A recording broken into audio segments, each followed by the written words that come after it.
欢迎收看6小时的财经快讯。第一条是，伯伯利任命前迈克尔·科尔斯首席执行官乔舒亚·舒尔曼为其新首席执行官，解雇任期2年的乔纳森·阿克罗伊德。该公司警告利润减少并取消股息。下一条，苹果印度销售额大幅增长 33%， 创下近80亿美元的纪录 ，iPhone 销量占1半以上。接下来这条，美国股市期货周一上涨，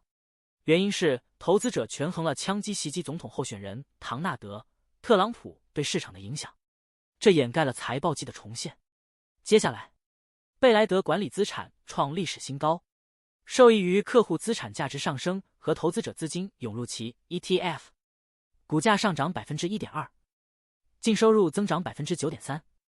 达15亿美元。公司继续扩大在私募市场的布局，收购了数据提供商 Prechain。 接下来，高盛第二季度利润飙升 150%， 投资银行业务激增，表明华尔街在经历2年低迷后开始回暖。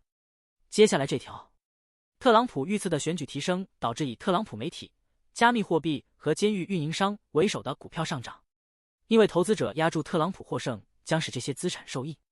但枪支制造商股票也上涨，而更广泛的美国市场保持稳定。下一条，摩根士丹利将苹果股票列为首选，并提高其价格目标，因其人工智能举措提振了设备销量。分析师认为，苹果智能是推动 iPhone 和 iPad 出货量增长的催化剂，并将其价格目标从216美元上调至273美元。接下来，梅西百货拒绝 Ark House Management 和 Brigade Capital 的收购邀约，原因是融资不确定且价值不够吸引。接下来，周一股市上涨，投资者评估了刺杀总统候选人唐纳德·特朗普对市场的影响，这盖过了财报季的回归。接下来，亚马逊 Prime Day 2日购物盛典中，买家预计将支出约140亿美元，同比增长 10.5%， 为亚马逊历史上最大销售日。促销主要针对开学用品、服装和电子产品。让我们关注唐纳德·特朗普在竞选集会上遭遇刺杀未遂后，特朗普媒体和科技集团 DJT 股价周一早盘飙升。接下来，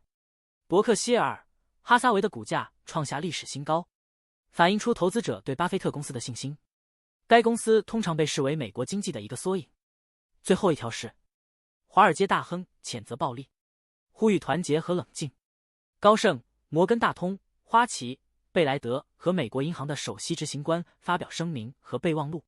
呼吁建设性对话和温和的言论。以上是过去6小时的财经快讯，我们6小时后见。